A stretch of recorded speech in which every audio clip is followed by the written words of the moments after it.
All of you. आज के video हमारा जो बेस्ड है वो है comparative study of characters taken by Whittaker for 5 kingdom classification. यानी विटेकर ने जो अपना 5 किंगडम क्लासिफिकेशन दिया था उसके लिए उन्होंने किस किस कैरेक्टर्स पर अपनी स्टडी की थी और उन्हीं कैरेक्टर्स की हम लोग को भी स्टडी करनी है, जिससे हम लोग को आइडिया लग जाएगा कि पर्टिकुलर किंगडम में किस हर कैरेक्टर के लिए हर कैरेक्टर के क्या क्या फीचर्स हैं।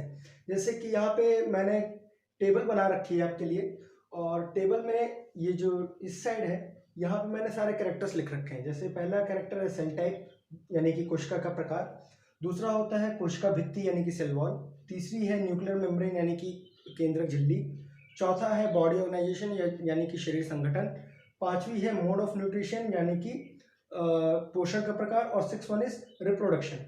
देखिए, और यहाँ पे मैंने क्या लिख रखा है, सारे के सारे किंगडम्स। पहला है Monera, then Protista, then Fungi, then Plantae and then Animalia. तो सबसे पहला जो कैरेक्टर है वो हम लोगों का सेल टाइप यानी कि कोशिका का प्रकार। तो कोशिका का प्रकार मोनेरा में किस प्रकार का होता है? प्रोकैरियोटिक प्रकार का होता है।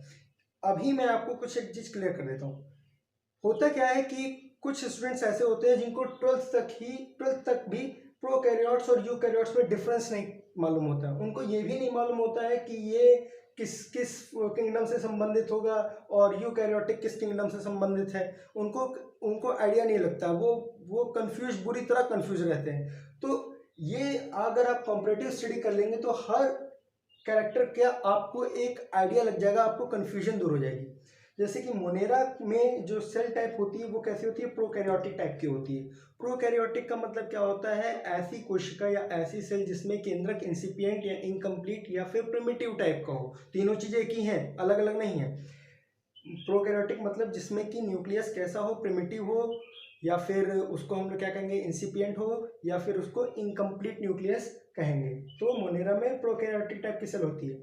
याद रखिएगा, केवल और केवल किंगडम मोनेरा में ही हम लोग को प्रोकैरियोटिक कोशिका देखने को मिलती है, और कोई ऐसा किंगडम नहीं है जिसमें हम लोगों को प्रोकैरियोटिक कोशिका देखने को मिले। ये चीज क्लियर हुई। दूसरा किंगडम है प्रोटिस्टा, और उसमें सेल टाइप किस टाइप का होता है? यूकैरियोटिक टाइप का होता है। तीसरा है फंजाई। फंजाई में भी कैसा होता है? यूकैरियोटिक टाइप का होता है। प्लांटी में कैसा होता है? उसमें भी यूकैरियोटिक टाइप का होता है। और एनिमेलिया में भी किस टाइप का होता है? यूकैरियोटिक टाइप का होता है। नेक्स्ट इज सेल वॉल, यानी कि दूसरा कैरेक्टर हम लोग का क्या है? Cell wall. देखिए, ये जो सेल वॉल है मोनेरा में पॉलीसेकेराइड की हो सकती है ना? प्रोटीन की बनी हुई पॉलीसेकेराइड की हो सकती है, या फिर पॉलीपेप्टाइड और अमीनो एसिड की हो सकती है। ओके। प्रोटिस्टा में ये जो सेल वॉल होगी ये कुछ ही ऑर्गेनिज्म में मिलती है हम लोगों को, जैसे कि डायनोफ्लैजिलेट्स और क्राइसोफाइट्स, इनमें ही देखने को मिलती है, या फिर यूग्लेनॉइड्स में, या उसको हम लोग कहते हैं फाइटोमेस्टिगोफोरा में। तो present only in some and made up of cellulose, कुछ में ही प्रेजेंट होगी, और जो सेल वॉल होगी वो किसकी बनी होगी? सेल्यूलोज की बनी होगी। जनरली अपसेंट, यानी कि प्रोटिस्टा में जितने भी ऑर्गेनिज्म है मोस्टली उनमें अपसेंट होती है, केवल कुछ में ही प्रेजेंट होती है। आया समझ में? Next is fungi. फंजाई में सेल वॉल प्रेजेंट तो है, बट किसकी बनी हुई है? काइटिन की बनी हुई है। मोस्ट इंपॉर्टेंट, फंजाई में सेल वॉल किसकी बनी हुई है? काइटिन की बनी हुई है। वैसे अब ये क्वेश्चन नीट वगैरह में नहीं पूछा जाता है, लेकिन अदर यूनिवर्सिटी, जो छोटी मोटी यूनिवर्सिटीज होती हैं, ये छोटे मोटे जो एग्जाम्स होते हैं उनमें ये क्वेश्चन कभी कभार पूछ लिया जाता है। प्लांटी में किसकी बनी होगी? सेल्यूलोज की ही बनी होगी। और एनिमेलिया में क्या होती है? अपसेंट होती है। एनिमेलिया में अपसेंट इस वजह से होती है क्योंकि एनिमल सेल का जब हम लोग पढ़ते हैं तो हम लोग क्या बताते हैं, जो एनिमल सेल की जो आउटर वॉल है वो किसकी बनी होती है? वो बनी होती है प्लाज्मा मेम्ब्रेन की बनी होगी। तीसरा कैरेक्टर है हमारा न्यूक्लियर मेम्ब्रेन, यानी कि कोशिका झिल्ली है कि नहीं है। तो कोशिका झिल्ली मोनेरा में अपसेंट होगी। क्यों अपसेंट होगी? क्योंकि इनमें केंद्र कोशिका भी किस टाइप की है? प्रोकैरियोटिक टाइप की है। प्रोकैरियोटिक का मतलब ही क्या होता है? ये केंद्र क्या है? इनकम्प्लीट, उस पर कोशिका भित्ति नहीं है, तो यहाँ पे अपसेंट होगी। प्रोटिस्टा में प्रेजेंट होगी, फंजाई में भी प्रेजेंट होगी, प्लांटी में भी प्रेजेंट होगी, और एनिमेलिया में भी प्रेजेंट होगी। नेक्स्ट कैरेक्टर है बॉडी ऑर्गेनाइजेशन, यानी शरीर संगठन किस प्रकार का है। तो मोनेरा में सेलुलर टाइप का होता है, यानी कि जितने भी ऑर्गेनिज्म मोनेरा में मिलते हैं सबके सब यूनिसेलुलर यानी कि एक कोशिकीय होंगे। ये कोशिका मतलब जिनका शेड केवल एक सेल से मिलकर बना, केवल एक सेल से ही बना होता है, उसको हम लोग क्या कहेंगे, यूनिसेलुलर ऑर्गेनिज्म। और सेल किस टाइप की है, प्रोकैरियोटिक टाइप की है। प्रोटिस्टा में भी जितने भी ऑर्गेनिज्म मिलेंगे सबके सब कैसे होंगे, यूनिसेलुलर ही होंगे, और इनकी इनकी कोशिका कैसी होगी, यूकैरियोटिक टाइप की होगी। फंजाई में भी कैसे होंगी, मल्टीसेलुलर की भी हो सकती है, और किसकी, मल्टीसेलुलर या फिर लूज टिश्यू की। मल्टीसेलुलर और लूज टिश्यू का मतलब यानी कि बॉडी जो होगी वो बहुत सारी कोशिकाओं से भी मिलकर बनी हो सकती है, और ऐसा भी हो सकता है कि लूज टिश्यू यानी कि आवरण टिश्यू, ऐसी टिश्यू जिनकी कोशिकाओं के बीच में इंटरसेलुलर स्पेस बहुत ज़्यादा हो, अंतर कोशिकीय स्थान बहुत ज़्यादा हो। तभी तो आप लोग देखेंगे जितने भी हम लोग कुकुरमुत्ते या फिर जो मशरूम वगैरह देखते हैं उनकी बॉडी कितनी ज़्यादा लूज होती है ना, तो लूज टिश्यू की बनी होती है। प्लांटी में ये जो होता है ये मल्टी सेलुलर हो सकता है, टिश्यू टिश्यू प्रकार का हो सकता है यानी कि ऊतक प्रकार का हो सकता है, ऑर्गेन ग्रेड यानी अंग प्रकार का हो सकता है। अंग प्लांट्स में कैसे क्या क्या होंगे, जैसे कि स्टोमेटा एक ऑर्गन है, लीफ भी एक ऑर्गन है, स्टेम भी अपने आप में एक ऑर्गन है, और रूट भी अपने आप में ऑर्गन है, और फ्लावर भी एक ऑर्गन ही है। तो यहाँ पे अंग प्रकार का हो सकता है। और एनिमेलिया में कैसा हो सकता है, मल्टी सेलुलर हो सकता है, टिश्यू टाइप का हो सकता है। मल्टी सेलुलर जैसे कि पोरीफेरेंस, पोरीफेरेंस का अगर हम लोग कहें कि जैसे कि जितने भी स्पंजेस होते हैं उन सब में अगर आप देखेंगे तो मल्टी सेलुलर होंगे, कोई भी उनमें टिश्यू नहीं पाई जाएगी। फिर टिश्यू टाइप का हो सकता है, ऑर्गन ग्रेड भी हो सकता है, और ऑर्गन ग्रेड सिस्टम भी हो सकता है। मतलब कि अंग तंत्र प्रकार का भी हो सकता है, और अंग प्रकार का हो सकता है, और अंग तंत्र प्रकार का भी हो सकता है। Next is mode of nutrition, यानी कि जितने भी और यहाँ पे ऑर्गेनिज्म लिखे जितने भी किंगडम्स हैं उनमें न्यूट्रिशन या पोषण किस प्रकार का है। मोनेरा में 4 प्रकार का हो सकता है, फोटोसिंथेटिक यानी कि जो मोनेरा में जितने भी ऑर्गेनिज्म आएंगे, और मोनेरा में ऑर्गेनिज्म कौन कौन से आएंगे, कौन कौन से आएंगे, bacteria, blue green algae, Archie bacteria, और ग्रीन सल्फर बैक्टीरिया एक्सेट्रा। तो मोनेरा में जो ऑर्गेनिज्म होंगे वो फोटोसिंथेटिक टाइप के होंगे यानी कि प्रकाश संश्लेषी प्रकार के होंगे। दूसरा है कीमोसिंथेटिक यानी कि रसायन संश्लेषी प्रकार के होंगे। रसायन संश्लेषी मतलब कि जो अपना भोजन रसायनों से बना लेते हैं। तीसरा होगा पैरासिटिक यानी कि परजीवी जो अपने भोजन के लिए किसी दूसरे ऑर्गेनिज्म पे रहते हैं। और सैप्रोफिटिक मतलब ऐसे ऑर्गेनिज्म जो सड़ी गली और मरी हुई चीज़ों पर निकलते हैं, या अपने भोजन सड़ी गली या मरी हुई चीज़ों से अपना भोजन प्राप्त करते हैं। प्रोटिस्टा में 3 प्रकार का हो सकता है, फोटोसिंथेटिक मतलब कि ये मृतोपजीवी हो सकते हैं, फोटोसिंथेटिक मतलब प्रकाश संश्लेषी हो सकते हैं, पैरासिटिक मतलब कि परजीवी हो सकते हैं, और होलोसिंथेटिक मतलब जंतु संभोजी, जंतु जैसे अपना भोजन ग्रहण करते हैं वैसे यानी कि शिकार करके अपना भोजन ग्रहण कर सकते हैं। फंजाई में ये सैप्रोफाइट मतलब कि मृतोपजीवी टाइप का हो सकता है, और पैरासिटिक भी हो सकता है यानी कि परजीवी प्रकार का भी हो सकता है। नीट में कभी कभार क्वेश्चन पूछ लिया जाता है कि जो फंजाई में मोड ऑफ न्यूट्रिशन क्या होगा, तो वहाँ पे हम लोग कभी कभार लिख के चले जाते हैं कि वो सैप्रोफिटिक होता है, जबकि वो फैकल्टेटिव सैप्रोफिटिक होता है, मतलब कि विकल्पी सैप्रोफिटिक। कुछ फंजाई ऐसे होते हैं जिनमें विकल्पी, वो जनरली तो होते हैं सैप्रोफिटिक, लेकिन अगर उनको भोजन नहीं मिलेगा तो वो पैरासिटिक नेचर भी शो करने लगेंगे। अब आएंगे प्लांटी में। प्लांटी में 3 प्रकार का हो सकता है, फोटोसिंथेटिक मतलब कि प्रकाश संश्लेषी, इंसेक्टिवोरस यानी कि कीड़ों को अपने नाइट्रोजन की कमी को पूरा करने के लिए वो कीड़ों को खाएंगे, और पैरासिटिक मतलब कि ऐसे प्लांट्स भी हो सकते हैं जो एक टाइप के पैरासाइट भी हों। और पैरासिटिक में जैसे एग्जांपल होगा अमरबेल। अमरबेल जो होता है वो दूसरे प्लांट्स के अंदर क्या होता है, अपनी जो जड़ें होती हैं वो अंदर धंसा देता है और उससे अपना न्यूट्रिशन ऑब्जॉर्व करता है। एनिमेलिया में 3 प्रकार का हो सकता है, सैप्रोफिटिक हो सकता है यानी कि मृतोपजीवी टाइप का, पैरासिटिक यानी कि परजीवी टाइप का। जब मैं आपको एनिमल किंगडम पढ़ाऊंगा तो उसमें जब मैं आपको फाइलम पढ़ाऊंगा तो आप देखेंगे शुरुआत के जो फाइलम होंगे उनमें पैरासिटिक ही टाइप का न्यूट्रिशन मिल रहा है। और फिर होलोजैक यानी कि जंतु संभोजी, यानी कि जंतु जैसे शिकार करके अपना भोजन ग्रहण करते हैं वैसे ही ये जैसे जंतु अपना शिकार करके भोजन ग्रहण करते हैं ना, वैसे ही एनिमलियम यानी कि एनिमल्स में ज़्यादातर क्या होता है, शिकार करते हैं या फिर हम लोग क्या करते हैं दूसरे पर आश्रित रहते हैं अपने भोजन के लिए, उसको मार कर या फिर उसको बनाकर उससे उससे फूड हम लोग क्या करते हैं बनाते हैं फिर खाते हैं। नेक्स्ट कैरेक्टर है रिप्रोडक्शन। तो रिप्रोडक्शन कॉन्जुगेशन टाइप का हो सकता है, यानी कि कॉन्जुगेशन को हम लोग फॉल्स रिप्रोडक्शन भी कहते हैं, फॉल्स सेक्सुअल रिप्रोडक्शन भी कहते हैं, असत्य लैंगिक जनन। इसमें क्या हो, असत्य लैंगिक जनन का मतलब क्या होता है कि इसमें क्या होता है कि एक दो ऑर्गेनिज्म के यानी दो सेल के न्यूक्लियस आपस में फ्यूज कर जाते हैं, तो इसको कहते हैं कॉन्जुगेशन या फिर फिजन यानी कि विखंडन। तो कॉन्जुगेशन टाइप का हो सकता है और फिजन टाइप का भी हो सकता है। प्रोटिस्टा में कॉन्जुगेशन यानी कि यही संलयन टाइप का हो सकता है, फिजन मतलब विखंडन टाइप का हो सकता है, गैमेट फ्यूजन यानी कि युग्मकों का संलयन टाइप का हो सकता है।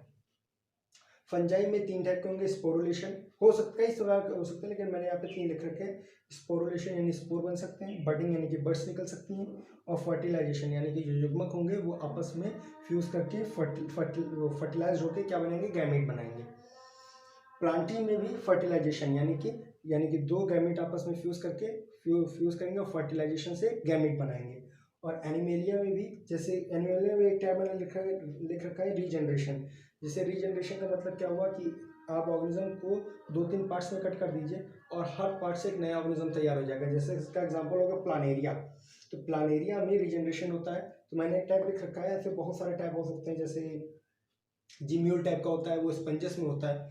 और फर्टिलाइजेशन मतलब कि क्या कि जो मेल गैमेट का फ्यूजन होगा उससे क्या बनेगा, जायगोट बन जाएगा। लेकिन देखिए यहाँ पे गैमेट फ्यूजन तो होगा, लेकिन यहाँ पे आप लोग कंफ्यूज ना होइएगा, यहाँ पे गैमेट फ्यूजन, यहाँ पे गैमेट नहीं बनता है, लेकिन बाकी सब जगह पे क्या बनता है, गैमेट बनता है। ठीक है, यहाँ पे गैमेट नहीं बनता है।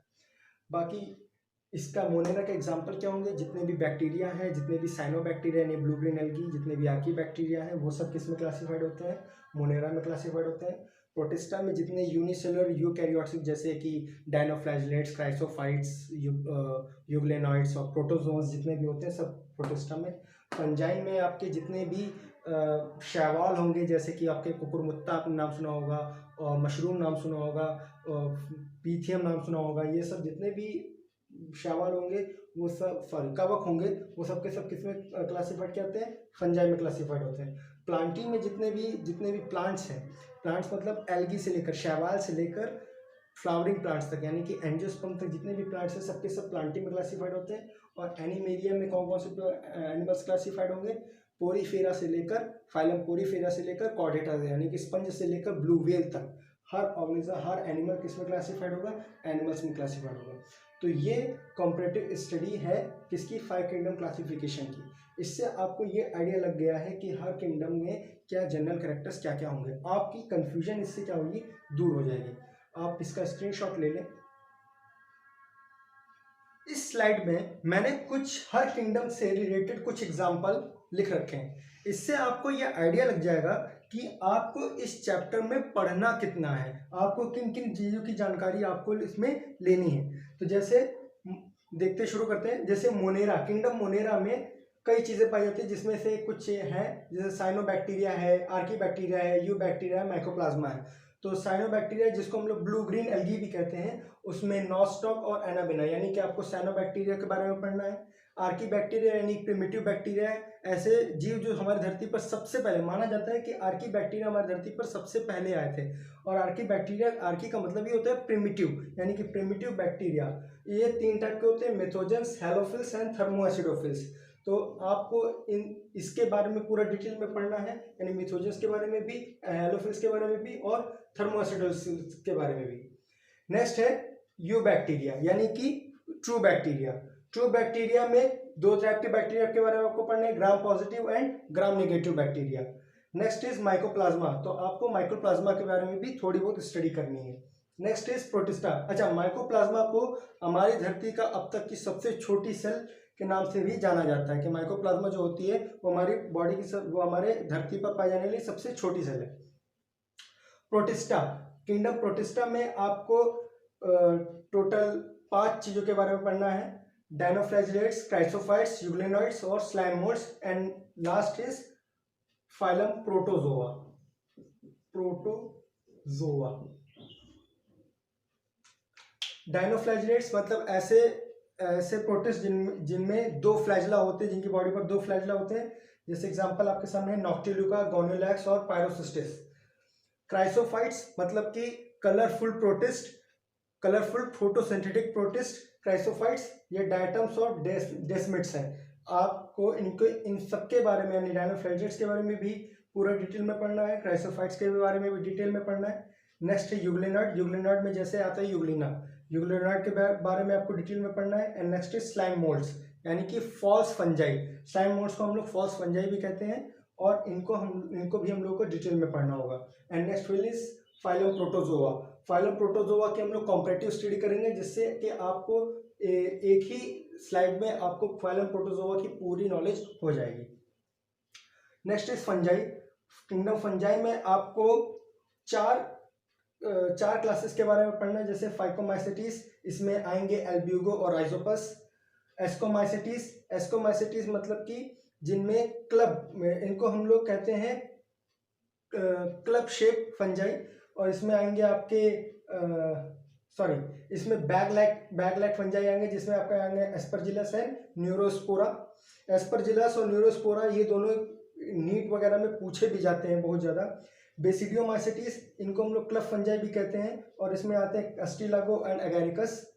And Deuteromycetes actually is the part of Ascomycetes, लेकिन इनका आज तक सेक्सुअल रिप्रोडक्शन का हम लोग को तरीका नहीं मालूम है, और इनमें आज तक मिला भी नहीं है। इस वजह से इसको एक अलग क्लास में रख दिया गया है, ड्यूटेरोमाइसेटिस। मतलब ऐसे फंजाई जिसमें आज तक सेक्सुअल रिप्रोडक्शन मिला नहीं या फिर एब्सेंट है, उनको हम लोग ड्यूटेरोमाइसेटिस में रख देते हैं, और इनके एग्जाम्पल जैसे ट्राइकोडर्मा।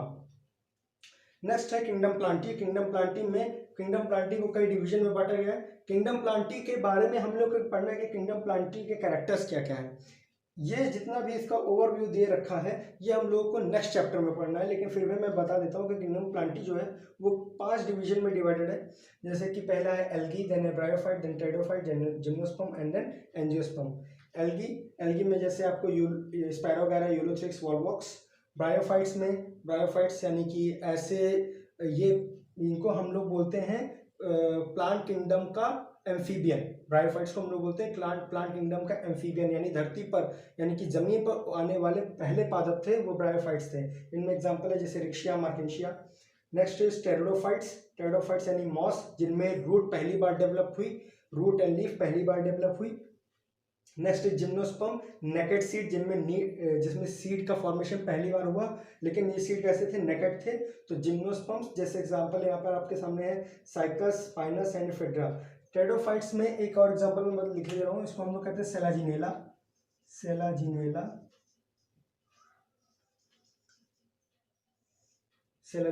ये एग्जांपल है। माना ऐसा जाता है कि जो हनुमान जी ऋषिमुख पर्वत से जो संजीवनी बूटी लक्ष्मण जी के लिए लेके आए थे, वो एक्चुअली में यही सेलाजिनेला ही थी, ऐसा माना जाता है, लेकिन अब तक इसके बारे में कोई कंफर्मेशन नहीं है। And last one is angiosperm, यानी कि फ्लावरिंग प्लांट्स। तो फ्लावरिंग प्लांट्स में 2 तरह के प्लांट्स होते हैं, मोनोकॉट एंड डाइकॉट। मोनोकॉट जैसे वीट, राइस, एंड डाइकॉट मतलब नीम एंड मैंगो। उसके बाद हम लोग पहुंच जाते हैं किंगडम एनिमेलिया में। किंगडम एनिमेलिया में हम लोग पढ़ते हैं कई फाइलम्स को, जैसे कि फाइलम पोरीफेरा से लेकर फाइलम कॉर्डेट्स तक हम लोग को एक एक फाइलम के डिटेल में अध्ययन करना पड़ेगा। तो आज की क्लास में बस इतना ही।